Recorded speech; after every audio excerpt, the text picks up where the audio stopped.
Хөдөлмөрийн аюулгүй байдал эрүүл мэндийн төвийн 50 жилийн ойд зориулав. Аливаа хүн эрүүл аюулгүй орчинд хөдөлмөрлөх эрхтэй. Гэвч хөдөлмөрийн харилцаа бий болсон бүхий л цаг хугацааны туршид дээрх ойлголт төгс утгаараа хэрэгжиж чадаагүй л байна. Харин хөгжил дэвшлийн зааг ялгаанаас шалтгаалan харилцан адилгүй нөхцөл байдалд хүмүүс ажиллаж амьдарч байна. Орчин үеийн дэвшилтэд техник технологийн өсөлт давмгайлсан энэ цаг үед дэлхийн хөгжингүй улс орнуудын төр засаг тэргүүлэх бодлого зорилтынхоо нэгэнд баялаг хүтээж байгаа хүн ардынхаа эрүүл аюулгүй байдлыг чухалчлан үздэг болжээ. Тодруулбал нийгмийн харилцааны хамгийн үнэт зүйл бол хүн. Түүх бүтээсэн он жилүүд. Монгол улсад хөдөлмөрийн аюулгүй байдал, эрүүл ахуйн орчин судлан, ажлын байрны хөдөлмөрийн нөхцөлийн үнэлгээ хийж, мэргэжлээс шалтгааллах өвчнийг эрт илрүүлэх, онцлох, эмчлэх, нөхөн сэргээх, хөдөлмөрийн чадвар алдалтыг тогтоох, магадлах, зохицуулт хийх болон хөдөлмөрийн аюулгүй байдал, эрүүл мэндийн мэргэжил арга зүгээр хангах үндсэн чиг үүрэг бүхий хөдөлмөр нийгмийн хамгааллын яамны харьяа төрийн үйлчлэгээний байгууллага бол хөдөлмөрийн аюулгүй байдал, эрүүл мэндийн төв юм. Улсын хэмжээнд бол цор ганцхан байдаг. Бүх аймаг сум дүүрэгт хурж ажилладаг. За мөн Монгол улсад үйл ажиллагаа явуулдаг бүх аж ахуйн нэгжүүдтэй хамтын ажиллагаатай ийм өргөн сарвартай байгуулга юм аа. Хөдөлмөрийн аюулгүй байдал, эрүүл мэндийн төв гэдэг энэ байгууллагын хувьд бас одоо хараад үзэх юм бол осол аваараас урьдчилан сэргийлэх, ажлын байрны нөхцөлийг нь таатай, одоо хэвийн нөхцөл ажиллах чиглэлийг нь бид нар бас анхаарч зөвлөгөө өгч, хууль эрх зүйн орчныг нь сайжруулах чиглэл дээр бас ингээд ажиллаж байгаагаараа бас одоо манай байгууллагын хамт олон, манай эмнэлгийн хамт олон бас бахархалтай байт юм аа. Тус өмнө Монгол улсын засгийн газрын 2016-аас 2020 оны үйл ажиллагааны мөрийн хөтөлбөр заасны дагуу Монгол улсын нутаг дэвсгэр дээр үйл ажиллагаа явуулж байгаа аж ахуй нэгж байгууллагуудын ажлын байрны нөхцөл, аюулгүй байдлыг сайжруулахад зөвлөмж өгөх, үйлдвэрлэлийн осол, мэргэжлээс шалтгаалсан өвчнөөс урьдчилан сэргийлэх арга хэмжээг төлөвлөн төсөл хөтөлбөр хэрэгжүүлэн төвийн стратеги төлөвлөгөө болон хөгжлийн загвар төлөвлөгөөг боловсруулан ажиллаж байна. Хөдөлмөрийн аюулгүй байдал эрүүл ахуйн тухай бие даасан хууль бол 2008 онд батлагдсан. Тэгэхээр энэ хуулийн одоо дагалдаад холбогдох дүрм журмууд гарсан байгаа. За мөн хөдөлмөрийн аюулгүй байдал эрүүл ахуйн одоо холбогдох стандартуудыг шинжлэх ажлыг бол Монголын засгийн газар бас хийж байна. За энэ 17 онд бол тоосны стандартууд батлагдсан. За одоо бид оргон шууганы стандартаар ажиллаж байна. Хөдөлмөрчин хүнийг хөдөлмөрийн чадвар алдахаас өмнө урьдчилан сэргийлэх үйл ажиллагааг нэг нэмээр болгож авч. Өмнө нь бид бүхэн өвдсөн хойно их хөрөнгө зарцуулж ямар ч үр дүнг өгөхгүй байгаа. Энэ бол дэлхийн нийтийн жишг байсан. Энийг судалж үзээд 2017 оноос хойш хөдөлмөрийн аюулгүй байдал эрүүл ахуйн үндсийн 5 дахь хөтөлбөр дээр суулгаж байгаа ганц зүйл бол энэ даатгалын сангаас ирж байгаа санхүүжилтийн буцаанд зарцуулах үйл ажиллагааг өрсөн сэргийлэх үйл ажиллагаанд өндөр зарцуулъя гэж хамгийн том шийдэл гаргасан байна. Энэ шийдэл бол дэлхийн нийтийн жишгт нийцсэн орчин цагийн 21-р зууны 90 хүн тавигдахгүй зайлшгүй шаардлага гэж. Энийг одоо бид бүхэн төр хувийн хвшлийн уялдаа холбоос сайжруулах гэж. За энэ жишээ нэг гэрэл одоо энэ доорх хөвдөр ажиллаж байгаа учраас шилжиж байна. Ингээд зүгээр тавьчихдаг гэсэн үг үү? Тэгээд сувгийнхаа гэрлийг бол одоо хасаа дотор байхгүй учраас. Сувг бол ингээд 2009-с 2017 онд нийт 273 аж ахуй нэгж байгууллагын 5161 ажлын байранд хөдөлмөрийн нөхцөлийн үнэлгээ хийж цааш хэрэгжүүлэх арга хэмжээний талаар зөвлөмж өгч, эрсдэл бүхий ажлын байрны мэдээллийн сан үүсгэн ажиллаж байна. Мөн хөдөлмөрийн аюулгүй байдлын мэргэжшүүлэх сургалтын эрхийг 99 байгууллагад олгож, мэргэжил арга зүгээр ханган ажиллаж иржээ. Хуучин аюултай ажлын байранд ажиллахгүй байх эрхийг хуулиар нь заагаад өгсөн. Гэвч тэрийг ажил олгогч мөрдөж ажиллуулахгүй байгаа. Иннээс үйлдвэрлэлийн осол гарч байгаа шалтгаан нь ерөөсөө энэ юм. Тэгэхээр тэр стандартыг зөв мөрдүүлж ажиллах нь хамгийн чухал болж эхэлж байна. За одоо сонсогч байна уу? Сонсогч байна. За сонсогдгоо болгоор нийлээрээ. Мэргэжлийн өвчин үүсгдэг ажлын байрны тодорхой нөхцлүүд байдаг. Үүнд бол тоос шороотой нөхцөл, химийн бодистой харьцдаг нөхцөл, дуур шуугиантай харьцдаг нөхцөл, за бусад одоо доргион чичиргээтэй ажилдаг, байнгын зогсон ажилдаг гэсэн ажлын байрны онцлогуудаас шалтгаалаад эмгэгүүд бол үүсдэг. Мэргэжлийн өвчин судлалын эмнэлгээр жилд дунджаар эрүүл мэндийн урьдчилан сэргийлэх 53,000 орчим үзлэг хийгдэж байна. 1975 оноос хойш өнөө хүртэл мэрэгжлээс шалтгаалсан өвчнөр онцлогдсон хөдөлмөр зохицуулт хийгдэж хөдөлмөрийн чадвар алдалт тогтоогдсон бүртгэгдсэн нийт 9907 тохиолдол байна. Үүний 54% нь амьсгалын тогтолцооны өвчин байгаагийн дотор тоосжилтын болон хордлогын шалтгаанд гуурсан хоолон архаг өрөвсөл голлох байр буюу 40.4%-ийг эзэлжээ. За одоо гүнзгий амьсгаа. Үлээ хүчтэй үлээ. Зүйтэй. Мэргэжлэр нь авч үзвэл малтагч, слесэр, машинч, бэхлэгээчин, моторчин, жолооч, экскаваторчин, замчин, засварчин, гагнуурчин, тэсэлгээчин, мастер, бульдозерчин хамгийн ихээр өртжээ. Үйлдвэрлэлийн осол мэргэжлээс шалтгааллах өвчнөөс өртсөн сэргийлэхэд хөр оруулалтыг гаргадаг байна. Өөрөөр хэлбэл төлж байгаа шимтгэлийг нь цагт урамшууллын системтэй уялдуулж шийддэг байх. Ийм эргэцүүн өөрчлөлтийг хийхээр бид ажиллаж байгаа. Манай байгууллагын үед бас нэг онцлог байдаг. Хортой хүнд нөхцөлд ажиллаж исэн хүмүүс маань хандаж ирдэг. Мэдээж хөдөлмөрийн чадвар алдалтыг тогтоодог улстай ганц эмнэлэг манай эмнэлэг байж байгаа. Мэргэжлээс шалтгаалсан өвчнөөр хяналтанд байгаа өвчтний 68.7%-ийг 35-аас 49 насныхан эзэлж байгаа нь уул уурхай, эрчим хүч, үйлдвэр, барилга, зам тээвэр зэрэг үйлдвэрлэлийн хүнд, хортой, газрын гүнд, халуун нөхцөлд олон жил ажилласан ажилчид эд хөдөлмөрлөх насандаа мэргэжлийн шалтгаалгын өвчний улмаас хөдөлмөрийн чадвар алдалт тогтоолгон хяналтанд орж байна. Энэ нь ажилчдын эрүүл мэндийн байдалд хяналт тавих ажлыг сайжруулах, улмаар урьдчилан сэргийлэх үзлэх тогтмол хамруулж байх шаардлагатайг харуулж байна. Аж ахуйн нэгж байгууллагууд эрүүл мэндийн сайдын 340-р тушаалын дагуу эрүүл мэндийн бүрдэн үйл үзлэг, хугацаат үзлэгт тодорхой хугацааны турш хамрагдахаар бол заагаад өгсөн байгаа. Үүнээс гадна бол одоо шинээр ажилд орж байгаа иргэд бол манай дээр үзлэгээ хийлгээд тухайн ажлын байрны тэнцэх хэсгээ тодруулаад ингээд ажилдаа явдаг. За Монгол улсад мэргэжлийн өвчин судлалын эмнэлгийн анх суурийг тавилсан түүхийг бас ярих юм бол 1967 онд мэргэжлийн өвчин судлалын диспансер нэртэйгээр байгуулагдаж байсан түүхтэй юм. Эх орныхоо эрдэнэсийг баялагын эзэн болсон Монгол хүү ган жотуга бабайж галзуутай шин залуу ажилчин анги өсөн дөрнөж эхэлсэн. Түүхийн утсыг зөвхөн харахад бүгд найрамдах Монгол ард улс 1960-аад оноос бүтээн байгуулалт үйлдвэржилтийн бодлогын хүрээнд социалист орнуудын техник эдийн засгийн тусламжтайгаар Улаанбаатар хотод томоохон үйлдвэрүүд Дархан, Эрдэнэт, Шарын гол, Борон дөр зэрэг уул уурхайн үйлдвэрчсэн хотуудыг барьж байгуулан тэнд ажиллагчдын эрүүл мэнд ажиллах нөхцөлийн шаардлага нь Монгол Ардын Хувьсгалт намын төвөөрөө сайд нарын зөвлөлийн 1966 оны тогтоолыг үндэслэн эрүүлийг хамгаалах яамны 1967 оны 8 дугаар сарын 19-ний өдрийн 412 тоод тушаалаар улсын мэргэжлийн өвчний диспансер нэртэйгээр байгуулагдсан. Өнөөгийн хөдөлмөрийн аюулгүй байдал эрүүл мэндийн төвийн их усүр тавигдах нөхцөлийг бүрдүүлжээ. Үйлдвэрлэлийн сөрөг хүчин гэдэг асуудал нь заавал яригдах ёстой. Энэ бол улс орн болгон энэ асуудлыг анхаарал тавьж мэргэжлийн эмгэг судалгааны албыг хөгж үүсгэх нэг төв байдаг. Тэр үед үйлдвэрийн ажилчид гэдэг бол хамгийн хүнд нөхцөлд хөдөлмөр хамгаалал муутай, хамгийн хүнд юмнуудыг хийдэг л одоо оёдлын үйлдвэр, арь ширний үйлдвэр, шаазангийн үйлдвэр гэх мэтчилэнгийн маш олон ажилчдыг хамарсан их ажилтай ийм улсын хэмжээний тийм газрууд байлаа. Тэр ажилчдын эрүүлийг хамгаалах талаар улсдаа ер нь анхны эмнэлэг бий болсон одоо түүхэн энэ л дээ. Хөдөлмөрийн эрүүл мэндээс үүдэлтэй хүнд учирч байгаа тэр хохирлыг, хүнд учирч байгаа тэр эмгэг анатомиг, өвчлөлийг одоо судлах зорилготойгоор манай эмнэлэг одоо байгуулагдсан түүхтэй байдаг. Тухайлбал 1960-аад оны дунд үеэс сум сангийн аж ахуй, үйлдвэрийн газрын хүн амыг их эмчийн ерөнхий мэргэжлийн тусламжаар бүрэн хангаж, үйлдвэрийн ажилчдын эрүүл мэндийг хамгаалах хэсгийн систем, диспансерчлах арга зэрэг эмнэлэг үйлчилгээний зохион байгуулалтын дэвшилт хэлбэрийг нэвтрүүлэх зорилтыг улс ардын аж ахуйн төлөвлөлтөнд тусгаж амьдралд хэрэгжүүлэхэд онцгой анхаарч байжээ.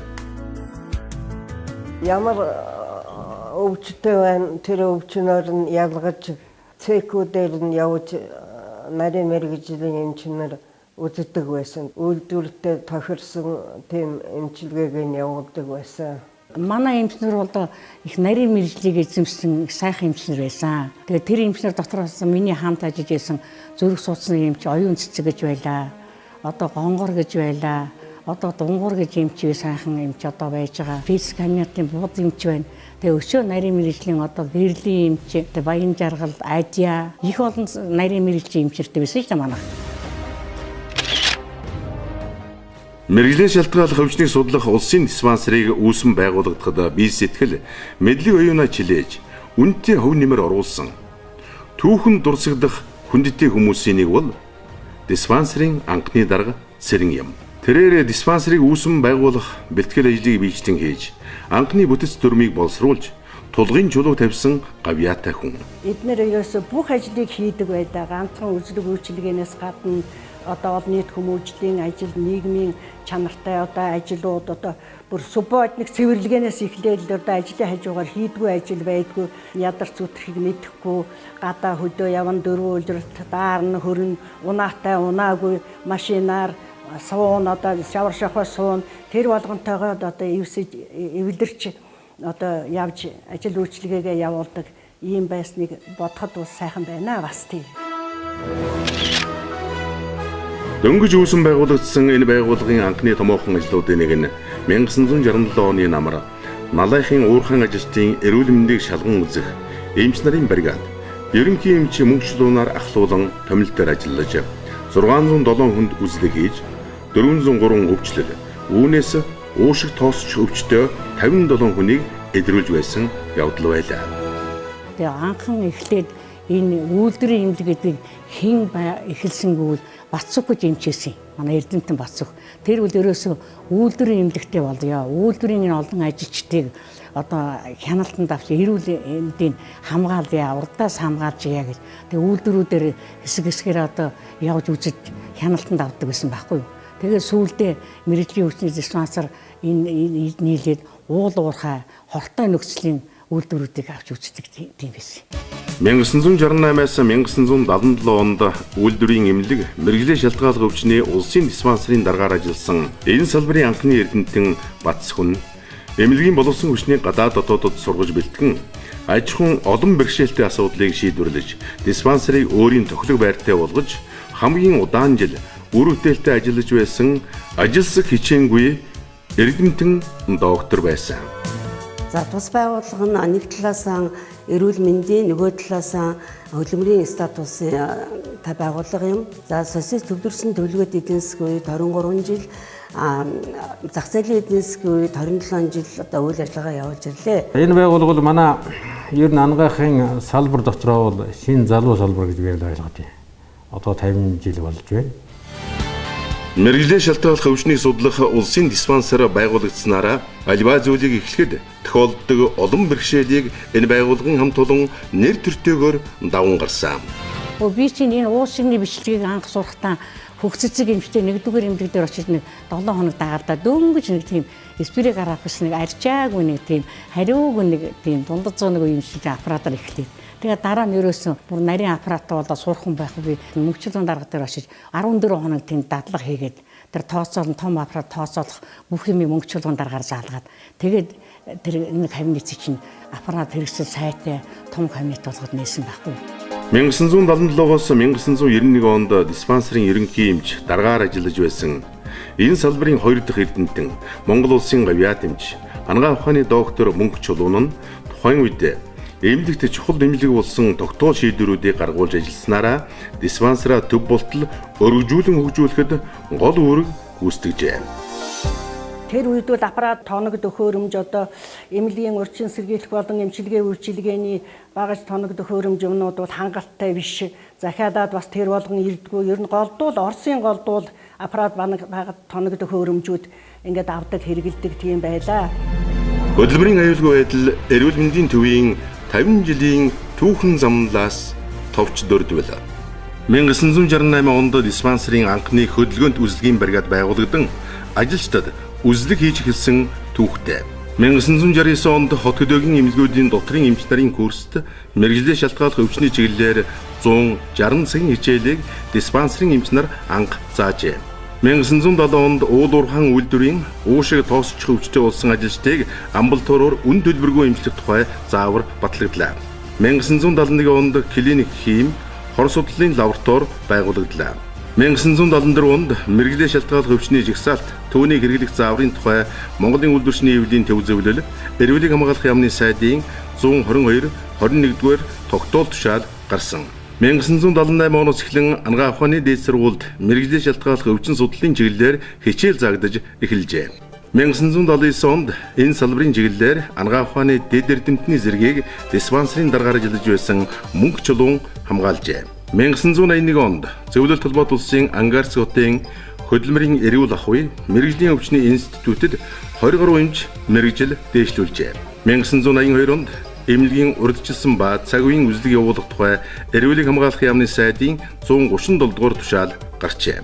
1983-аас 88 онуудад гадаад оронд мэрэгжил дээшлүүлэх туршлага судлах явдал эрчимжлээ. 1990 оноос эрүүлийг хамгаалах яамны харьяанд байсан тус байгууллага 1994 онд тухайн үеийн улсын нийгмийн даатгалын ерөнхий газрын харьяа болсон.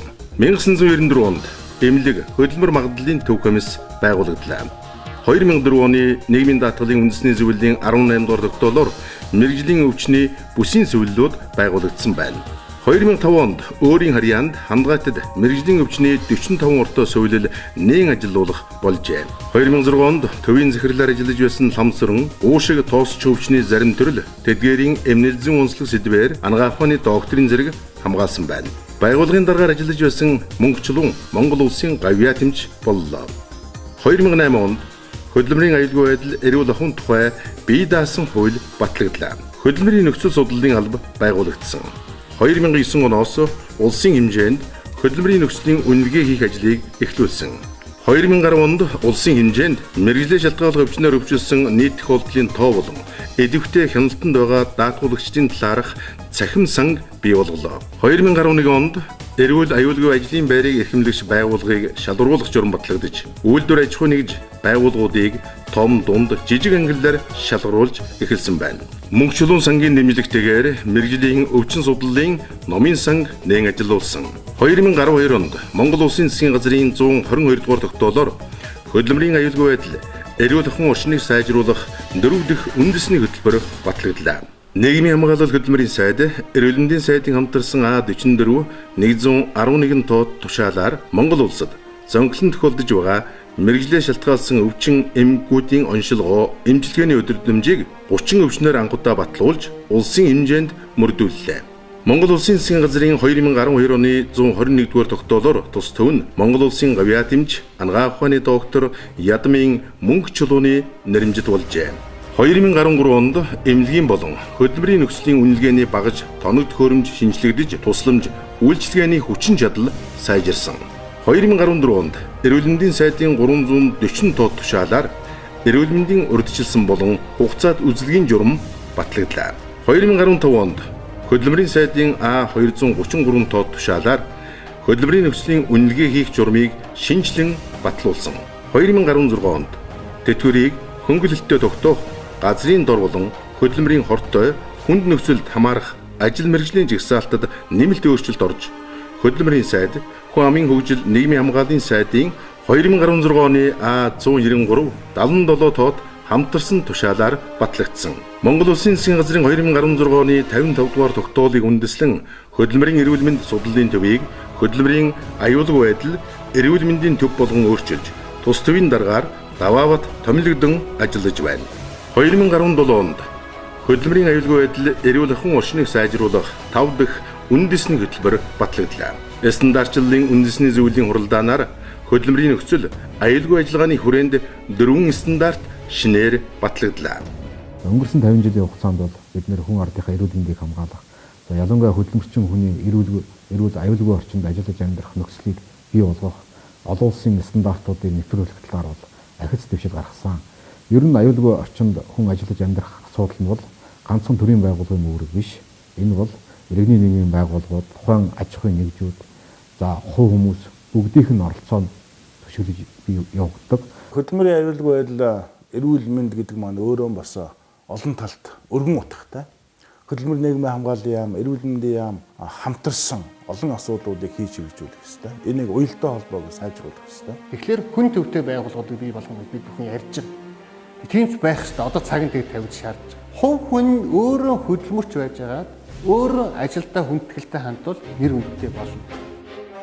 Нийгмийн эдийн засаг улс орны хөгжлийн явцтай уялдан 1967-оос 72 онд мэрэгжлийн шалтгааллах өвчнийг судлах улсын диспансер, 1972-оос 91 онд үйлдвэрийн эмнэлэг, мэрэгжлийн өвчний улсын диспансер, 1991-ээс 94 онд мэрэгжлийн өвчин судлалын төв, 1994-ээс 2007 онд мэрэгжлийн өвчин судлал, эмнэлэг, хөдөлмөр магадлалын төв, 2007-оос 2008 онд мэрэгжлийн өвчин судлалын үндэсний төв, 2008-аас 2012 онд хөдөлмөрийн нөхцөл, мэрэгжлийн өвчин судлалын үндэсний төв, 2012-оос 2016 онд хөдөлмөрийн эрүүл мэнд судлалын төв, 2016 оноос хөдөлмөрийн аюулгүй байдал, эрүүл мэндийн төв хэмээн нэршил өөрчлөгдөн үйл ажиллагаагаа өргөжүүлэн дэлсээр иржээ. Ерөөсөө хөдөлмөрийн нөхцөл, аюулгүй байдлын толин эрүүл мэндийн асуудалтай тухайн ажиллагчдын. Тэгэхээр энэ нөхцөл өвчлөл хоёрыг л холбож үзэх нь бол энэ байгууллагын хүмүүсийн ажлын ерөөсөө онцлог. Манай орны хувьд мэрэгжлийн шалтгааллах өвчин бол 2016 онд 77 хүн, 2017 оны хагас жилийн байдлаар 48 хүн шинээр мэрэгжлийн шалтгааллах өвчин тогтоогдоод байгаа бол энэ тоо сүүлийн үед өсөх хандлагатай байгаа нь манай байгууллагын болон төр засгийн бодлоготой уялдаад энэ сургалт зурчилгаа мэдээлэл хийж байгаа мөн урсан сэргийлэх үзлэгийг одоо хамрах хүрээг бол өргөжүүлсэнтэй холбоотой өөрөөр хэлбэл мэрэгжлийн шалтгааллах өвчнийг эрт илрүүлэлт бол сайн байна гэдгийг харуулж байна. Хөдөлмөрийн аюулгүй байдал, эрүүл мэндийн төвийн эмчилгээний чанарын хяналтын комиссн эмнэлгийн магадлалаа олгох, сунгах, эмнэлэг болон сувилэлд өвчтөн илгээх асуудлыг эцэслэн шийдэх, хяналтын эмчийн дүгнэлтийг наривчлан шалгах, өвчлөлийн талаарх урьдчилсан шийдвэр гаргах болон хөдөлмөрийн нөхцөлийн үнэлгээ судалгаа хийх үндсэн үүрэгтэй. За олон улсын түвшинд бол хөдөлмөрийн аюулгүй байдал, эрүүл ахуйн үйл ажиллагаанд энэ төсвөлсийн зардлыг маш өндөр тавьдаг. За дээрэс нь энэ одоо зардлыг бүрэн зарцуулахыг шаарддаг. Ингэж гэмээр нөгөө үйлдвэрлэл осол гарахаас урчин сэргийлнэ. Нөгөө мэрэгжлийн шалтгааллах өвчнийг гарахгүй байх ийм нөхцөл бүрддэг. Улсад байгууллага үнцэнтэй болохоор Монгол хүний үнэлэмж дээшлэхийн өөр. Тэгэхээр хөдөлмөрчин хүнийг эхлээд хөдөлмөрлөх нөхцөл болцоогоор нь хангаж өгөөд үүрэг хариуцлагын дараа нь яриад дараа нь эрхийг нэвтрүүлэх хэрэгтэй юм байна гэдэг шатлалыг л хуулийн дээрээ суулгаад өгсөн боловч бид нь мөрдөхгүй байгаатай л холбоотой. Энэ бүгдийг л бид нар хэвшүүлж явуулах гэж энэ төв таймжлалын хугацаанд төр хувьчлал уялдаа холбоог хангаж ажиллаж ирлээ. Хөдөлмөрийн аюулгүй байдал, эрүүл ахуйн асуудал бол бид өмнө нь бол ерөөсөө үйлдвэрийн газрын л асуудал юм шиг ингэж ойлгодог байсан. Гэтэл энэ бол үгүй маа. Одоо хөдөлмөрчин хүн болгоны анхаарал хандуулахгүй бол болохгүй юм асуудал. Өөрөөр хэлбэл хүн бүр одоо ажил хөдөлмөр эрхэлж сайн сайхан амьдрах хэрэгтэй. Тэгэхээр зайлшгүй асуудал анхаарал хандуулах ийм шаардлагатай байна. За сүүлийн жилүүдэд бол үйлдвэрлэлийн осол харьцангуй буурж байна. Одоо бол 10,000 хүн тутамд 2.9 одоо осол ногдож байна л да. Гэтэ энэ бол олон улсын түвшинд харьцуулбал өндөр тоо. Бид энийг бүр бууруулахын тулд маш одоо түвшинд хүрэхин тулд одоо хүчин чармайлт гаргаж ажиллах хэрэгтэй. Эмнэлэг хөдөлмөрийн магадлах комиссн өвчтний хөдөлмөрийн чадвар алдалтын шалтгаан, хувь хэмжээ, хугацаа, хөдөлмөр зохицуулалтын асуудлыг хяналтын комиссийн шийдвэрийг үндэслэн хэлэлцэж эцэслэн шийдвэр гаргадаг юм. Эдний хамт олон батлагдсан хуваарийн дагуу эсвэл цаг үеийн нөхцөл байдлаа шалтгаалan орхон, дархан уул, сэлэнг, хэнти, дорногов, баян үлгий, хөвсгөл, дорнод, үүрэнга, Улаанбаатарын Багнуур дүүрэг зэрэг олон газруудад явуулын хурлыг олон жил зохион байгуулан үр дүнтэй ажилласаар иржээ. Тэгэхээр Монгол улсын хувьд бол юун дээр одоо жоо учир дутагдaltaй байна вэ гэхээр ерөөсөө урьдчилан сэргийлэх үйл ажиллагааны зардлыг аж ахуйн нэгж байгууллагууд төдийлөн сайн ач холбогдолч анхаардаггүй, тавьдаггүй. Дээрээс нь их төрийн зүгээс яг энэ одоо чиглэлээр зардал бас бага тавигддаг. Тэгэхээр цаашдаа бид ослоо бууруулахын тулд энэ өвчлөлөө бууруулахын тулд ерөөсөө энэ одоо үйл ажиллагаагаа сайжруулах хэрэгтэй. Мэргэжлийн шалтгааллах өвчний улмаас хяналтанд байгаа өвчнүүдийн за дийлэнх хувь нь бол дотрын өвчлөл эзэлж байгаа. Үүнд бол 54.1%-ийг бол эзэлж байна. Хоёрдугаарт нь бол мэдрэлийн эмгэгүүд байна. Энэ нь бол 22.2% гээд дараагийн шатнд бол мисцал хордлого гэсэн байдлаар дараалаад ингэ явж байна.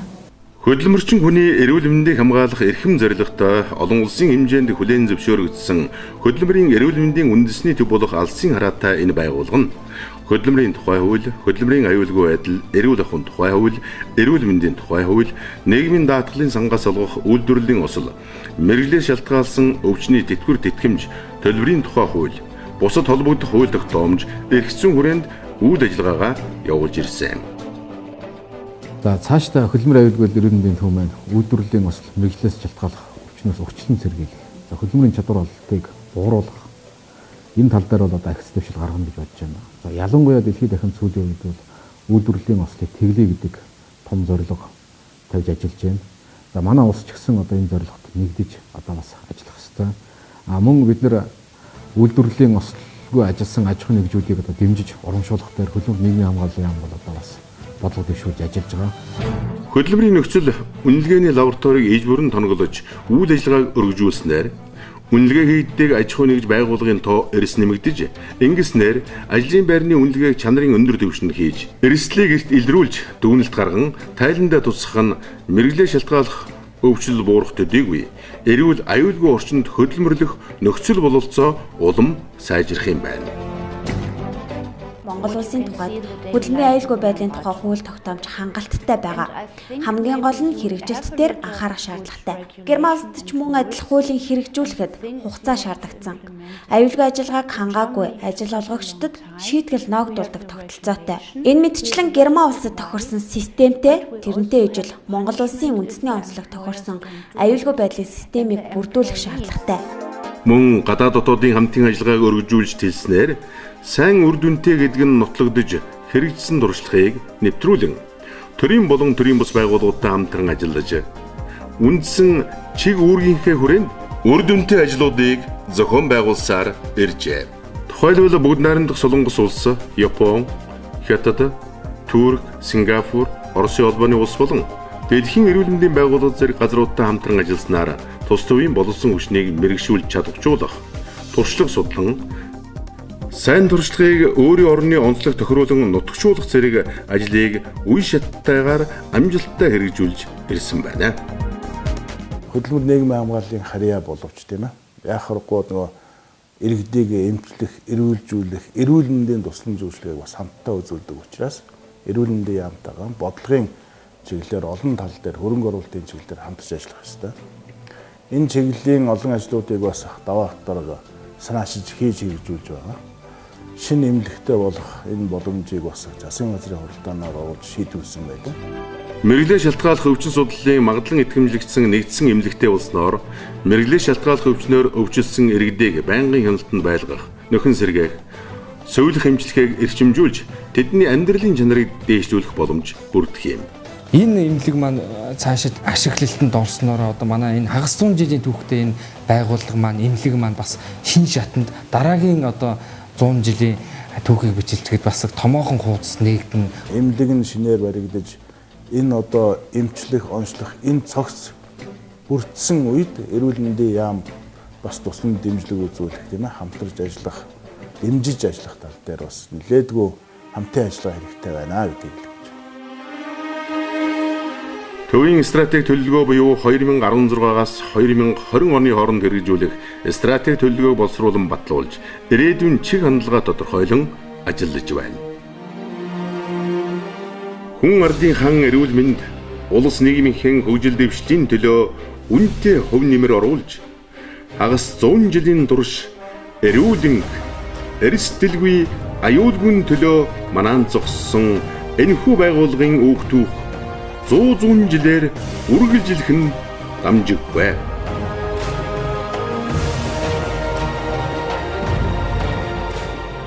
Манай байгууллагаар оглож ирсэн үе үеийн ахмад буурлууд, эрдэмтэн иргэд, эмч совилогч, ажилтан албан хаагч нар нийт салбарын хамт олондоо түүхт одоо 50 жилийн халуун мэндчилгээг дэвшүүлж, аз жаргал, эрүүлийн сайн сайхан бүхнийг хүсэж байна. Өнгөрсөн 50 жилийн хугацаанд энэ салбарт ажил амьдралаа олгосон ахмад буурлуудаа өнөөдөр энэ салбарт ажиллаж байгаа нийт ажиллагчдаа, эмч, сувилагч нартаа 50 жилийн баярын мэндийг хөдөлмөр нийгмийн хамгааллын яамны нэгэн өмнөөс хүргье.